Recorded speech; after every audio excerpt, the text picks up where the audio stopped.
nâng à lợi dương mò vô không mà sập bốc nơi chóp lợi ở cùng rốn người ta mà đó khơi mà chẳng miền ấy thì tình vào đây mà po nó hay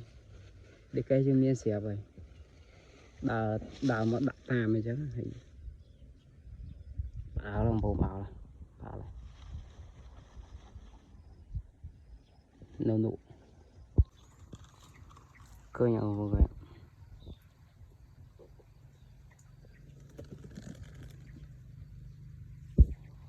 thôi ca trâu dầu á đó là một món một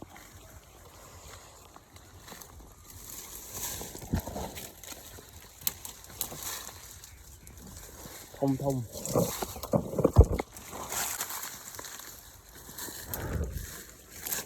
mà tất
lâu dạo má nói này thấu mà